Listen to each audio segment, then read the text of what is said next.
नमस्कार दोस्तों, स्वागत है आपका मेरे चैनल द नॉलेज वर्ल्ड में। आज का हमारा विषय है कि ऊतक क्या है।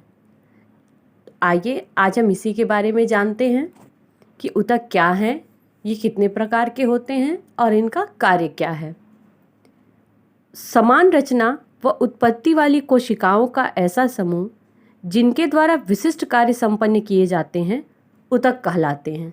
यानी कोशिकाओं का एक ऐसा समूह जो रचना में और अपने कार्य में समान रूप के होते हैं वो ऊतक कहलाते हैं।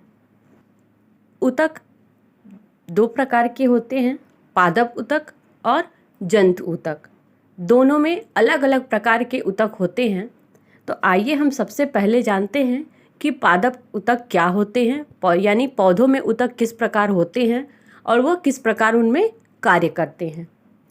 पौधों में दो प्रकार के ऊतक पाए जाते हैं जिन्हें हम उनकी विभाजन क्षमता के आधार पर बांटते हैं। पहला है प्रविभाजी या विभुजोतकी ऊतक और दूसरा है स्थायी ऊतक। अब जानते हैं कि प्रविभाजी या विभुजोतक ऊतक क्या होते हैं। प्रविभाजी ऊतक वे ऊतक होते हैं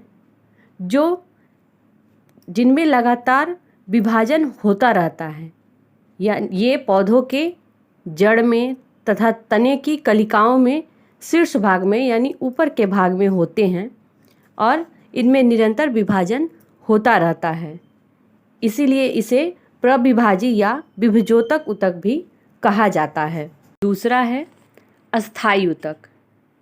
ऐसे ऊतक जो पौधों के शरीर में विकसित होकर अपनी विभाजन क्षमता को खोकर कोई एक विशिष्ट कार्य करना शुरू कर देते हैं, इसे हम स्थायी ऊतक कहते हैं। जैसे जड़, तना, पत्ती तथा अन्य भागों में आप अस्थायी ऊतकों को देख सकते हैं। ये दो प्रकार के होते हैं, पहला है सरल ऊतक और दूसरा है जटिल ऊतक। ये दोनों ऊतक मिलकर ही एक पौधे के शरीर का गठन करते हैं या पादप का गठन करते हैं। सरल ऊतक एक ही प्रकार की कोशिकाओं से बने होते हैं और पौधों के निर्माण में इन ऊतकों का विशेष योगदान होता है। और जटिल ऊतक एक से अधिक प्रकार की कोशिकाओं से मिलकर बने होते हैं जिन्हें हम संवहन ऊतक भी कहते हैं। जैसे जाइलम और फ्लोएम ये जटिल ऊतक के उदाहरण हैं। पौधों में ऊतक का कार्य जड़ों द्वारा अवशोषित जल एवं खनिज लवण को पत्तियों तक पहुंचाना, पत्तियों में निर्मित भोज्य पदार्थों को विभिन्न अंगों तक पहुंचाना, ये सभी कार्य ऊतकों द्वारा होता है। अब जानते हैं जंतु ऊतक के बारे में। कार्य के आधार पर जंतु ऊतक कई प्रकार के होते हैं। पहला है एपिथेलियम ऊतक। एपिथेलियम ऊतक हमारे शरीर के बाहरी अंगों का स्तर बनाते हैं, या यह ऊतक पूरे शरीर का बाहरी आवरण बनाता है। इसीलिए इसे आवरण ऊतक भी कहा जाता है। यानी मानव शरीर की जो त्वचा है वह एपिथेलियम ऊतक से बनी होती है। इसके अलावा मुख गुहा, आमाशय, आंत, श्वास नली, फेफड़े तथा रक्त नलिकाओं की भीतरी सतह भी इसी ऊतक की बनी होती है। दूसरा है संयोजी ऊतक। ये ऊतक शरीर के विभिन्न अंगों को एक दूसरे से जोड़ते तथा सहारा प्रदान करते हैं। इनमें मुख्य रूप से हड्डियां तथा रक्त हैं।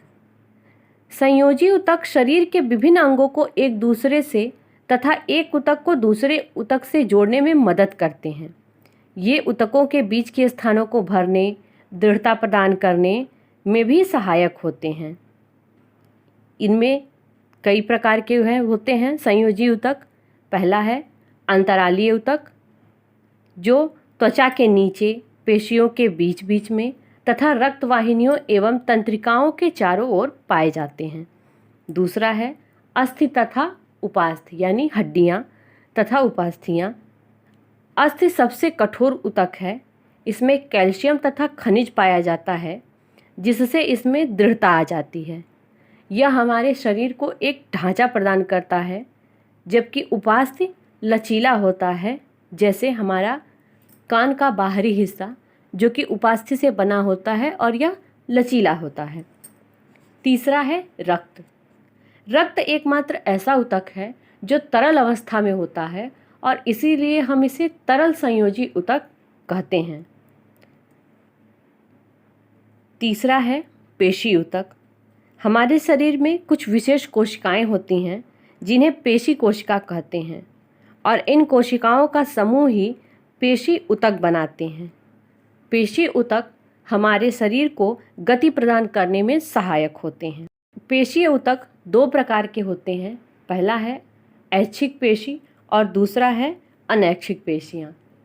ऐच्छिक पेशी वह पेशियाँ होती हैं जिन्हें हम अपनी इच्छा के अनुसार गति करा सकते हैं। जैसे अपने हाथ पैर की पेशियाँ, हम इन्हें अपनी इच्छा के अनुसार गति करा सकते हैं। किंतु अनैच्छिक पेशियों में ऐसा नहीं होता है। अनैच्छिक पेशियों को हम अपनी इच्छा के अनुसार नहीं गति करा सकते हैं। जैसे पलक का झपकना, हृदय का लयबद्ध होकर धड़कना, छींक आना, ये सारी जितनी भी गतियां हैं ये इन पर हमारा खुद का कोई भी कंट्रोल नहीं होता है। इसीलिए हम इन पेशियों को अनैच्छिक पेशियां कहते हैं। अगला है तंत्रिका ऊतक। शरीर के विभिन्न प्रकार के जो भी उद्दीपन हैं या क्रियाएं हैं उनको शरीर के एक भाग से दूसरे भाग तक पहुंचाने का कार्य तंत्रिका ऊतक करते हैं।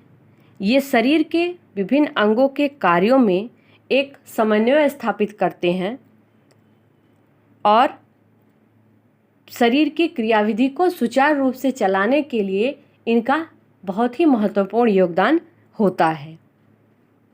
तो इस प्रकार हमने जाना कि ऊतक क्या हैं। अगर आपको आज का वीडियो पसंद आया हो तो प्लीज़ लाइक, शेयर और सब्सक्राइब ज़रूर कीजिएगा।